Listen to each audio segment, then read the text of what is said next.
Quelques secondes après, à l'intérieur du parking, ils vont arracher la chaîne en or de la femme. Les policiers repassent en boucle les images de la vidéosurveillance. Ils analysent chaque détail qui leur permettra de retrouver les auteurs du vol. Centre-ville, pleine journée. Cet homme en capuche, malgré une température de 30 degrés, observe les passants. Et pour cause, c'est ce que les policiers appellent un arracheur. Un arracheur, autrement dit un voleur qui tire violemment sur les chaînes et les colliers en or de ses victimes, comme vous allez le voir sur ces images. Au bout de quelques minutes, l'homme quitte son poste d'observation. Il a visiblement repéré sa proie. Les deux femmes qui s'avancent l'ignorent encore, mais elles vont être victimes d'une terrible agression. En quelques secondes à peine, le jeune homme a arraché la chaîne en or de l'une d'entre elles. Le vol à l'arraché, un véritable fléau qui touche toute la France et en particulier la cité phocéenne, avec plusieurs délits par jour.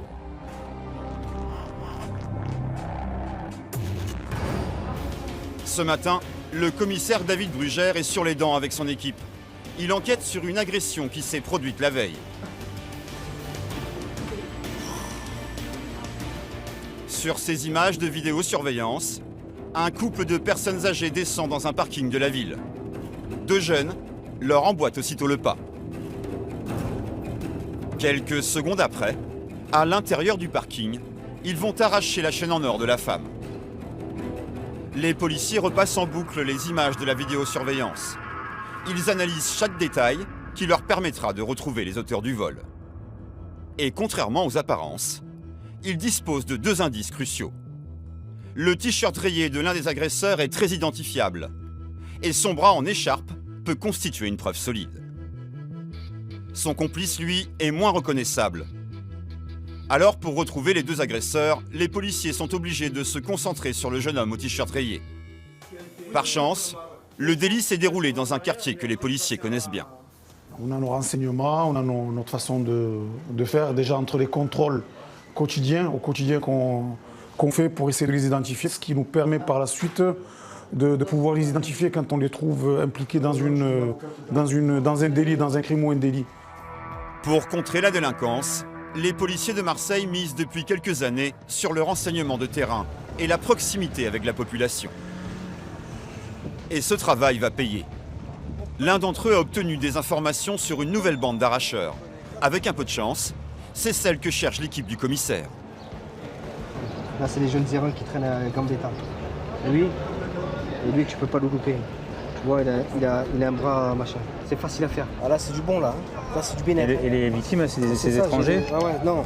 C'est des Français, mais qui sont en vacances à Martigues. C'est des personnes âgées. Les policiers sont sur une bonne piste. Leur témoin va même jusqu'à donner l'adresse de l'un des agresseurs, celui au t-shirt rayé. Direction un hôtel situé au cœur du quartier de Noailles, un quartier populaire de Marseille. Les gérants de l'hôtel ont été prévenus et ne vont pas hésiter à coopérer. C'est bon? Allez. Bonjour, le commissaire. Est-ce que vous avez le double de la clé de la chambre du jeune? Ouais? Allez, ça va, parfait. Il est seul là? Ouais, seul. Vous a dit pourquoi on était là? Il vous a dit pourquoi on était là? Oui. D'accord, il a arraché. Voilà, merci. 432, 4e étage? 4e étage. Les policiers avancent sans bruit. La moindre erreur de leur part pourrait leur coûter l'affaire. Dans les escaliers, la tension est palpable. Ils ignorent si l'agresseur présumé est armé. Ils doivent rester sur leur garde. Pour ne pas éveiller les soupçons, ils vont se faire passer pour des employés de l'hôtel.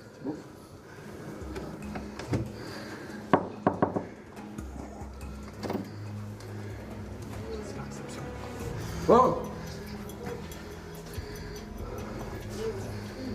Salam khoya, la réception khoya. Elle marche pas la clé. Patrick, elle marche pas la clé. Khoya, la réception. Police, bouge pas. Surpris dans son lit, le suspect est maîtrisé en quelques secondes.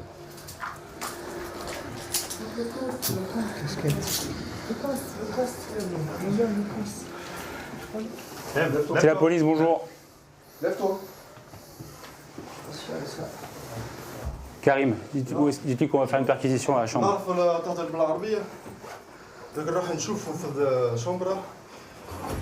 Le suspect ne parle pas français. Un des policiers joue les interprètes. Ça.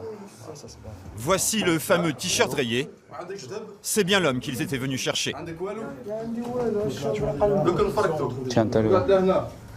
La veste qu'il portait le jour des faits reste derrière. Voilà, donc déjà c'est positif pour nous. Les habits qu'il avait sur lui hier.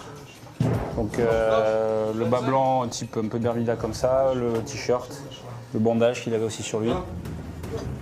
Est-ce qu'il y a des bijoux? Mais le suspect nie toujours les faits. La chambre est passée au peigne fin. En vain. Là, ça. Aucune trace du bijou dérobé. Seul espoir pour le retrouver, interpeller le second complice. Je vais voir avec Ali si on a identifié le logé le deuxième. Vous allez l'interpeller là aujourd'hui ce matin? Dès s'il est logé, oui, on y va. Hein. Ali, vous avez réussi à loger le deuxième?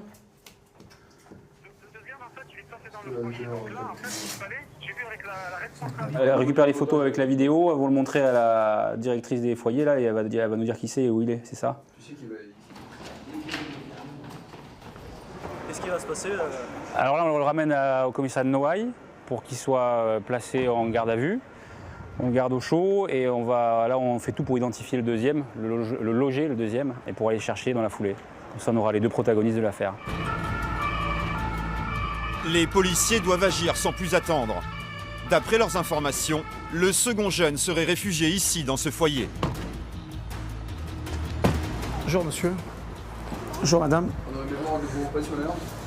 Pour savoir. Tiens, c'est lequel? Mohamed. Attendez, je vais vous le montrer en photo, vous allez le reconnaître. Ouais, peut-être. Et là, surprise, un jeune homme correspondant au signalement se présente à l'entrée. Voilà, il est là. Allez, avance. Christophe, bingo, hein? Alors, je vais t'expliquer. C'est le sens politique. Tu es placé en garde à vue. مانيش Tu es placé en garde à vue. Et après, je vais te le redire en arabe si tu veux. Tu es placé en garde à vue pour vol de collier à Lyon Gambetta à partir de 13h50. Bon, on a un petit coup de chance. Il n'était pas là, donc on arrive le temps de prendre contact avec la secrétaire pour demander l'autorisation et tout ce qu'il faut là, pour se renseigner sur le jeune. Entre-temps, il arrive, il sonne. Et puis voilà, donc on a pu le récupérer. Ouais. Allez, merci. Les policiers accompagnent le suspect jusqu'à son hôtel. Leur but, fouiller sa chambre. Vous allez dans la chambre qui est attribuée à ce jeune homme. Ah oui, s'il vous plaît, bien sûr. Et voici, c'est la deux qu'on a. La deux qu'on a. Merci. Comme tag. La perquisition commence. La tosse avec.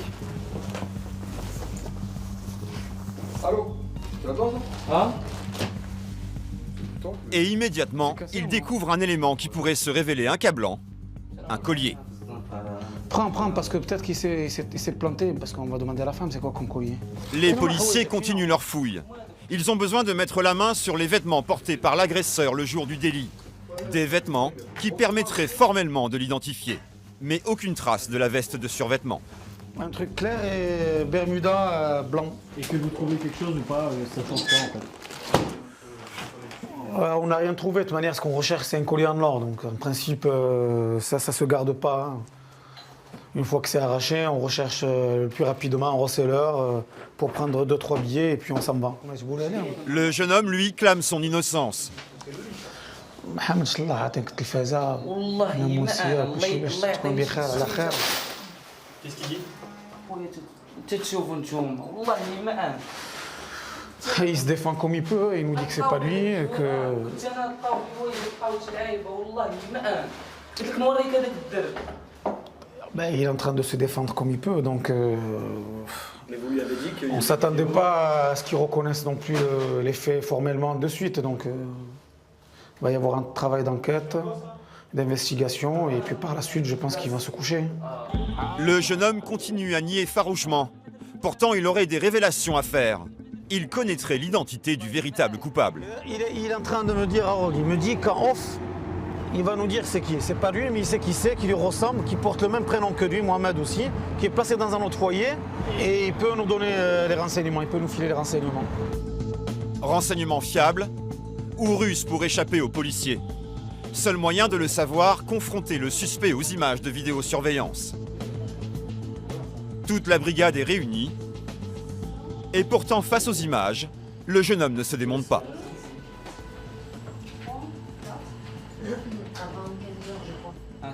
Laisse-moi regarder. Je vous jure que c'est pas moi. C'est un gars. Il s'appelle Simo. Je vous montrerai qui c'est.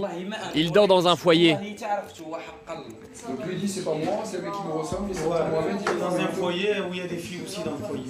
Les enquêteurs commencent sérieusement à douter de sa culpabilité. C'est des vidéos de parking, ils sont pas de bonne qualité. Oui.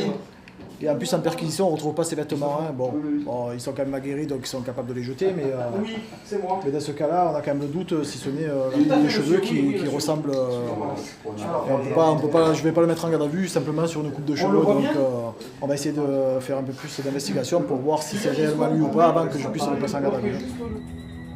Pour déterminer la culpabilité du jeune homme, les enquêteurs organisent alors une confrontation avec l'individu au t-shirt rayé. On l'a soumis à un des deux auteurs qui nous a dit que c'était pas cette personne qui était avec lui. Donc on va la relâcher. Laisse-moi descendre. Donc là c'était une erreur, alors en fait c'était pas lui. Non, il ressemble énormément, mais visiblement c'est pas lui. Donc, Et la personne que vous recherchez, comment vous allez faire pour la retrouver? on va auditionner l'auteur. Lui on est sûr qu'il faisait partie du lot. Et je pense qu'il va nous donner des informations pour récupérer le second. Désormais un seul espoir, cuisiner l'individu au t-shirt rayé pour enfin mettre la main sur son complice. Où est-ce qu'il était jeudi, aux alentours de 15h40? كنت في لندن J'étais aux allées en Gambie. كنت كندور بوحدي من بعد تلاقيت مع الدري. Au début, j'étais tout seul et ensuite j'ai rencontré un jeune. Mais concernant ce jeune-là, il connaît son prénom, il a déjà vu, il sait تلاقيت معاه في غومبيطة. Donc je l'ai rencontré à Gambetta. Il se fait appeler Simon. Il doit avoir peut-être dans les 14 ans. Les cheveux comment? Charo qui est. شعره بحال الشوت الشوبي. Ses cheveux sont rouges. En fait, quand il est rouge, ça veut dire le roux, peut-être plutôt roux. Les enquêteurs ont besoin de récolter un maximum de renseignements pour pouvoir localiser le complice.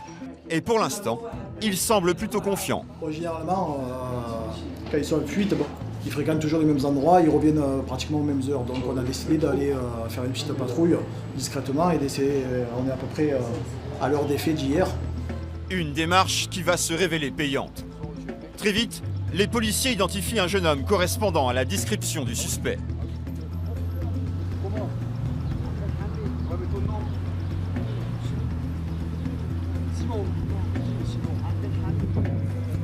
Au commissariat, le jeune adolescent est placé en garde à vue. Et il reconnaît l'agression. Ça, toi ça. Ça c'est toi?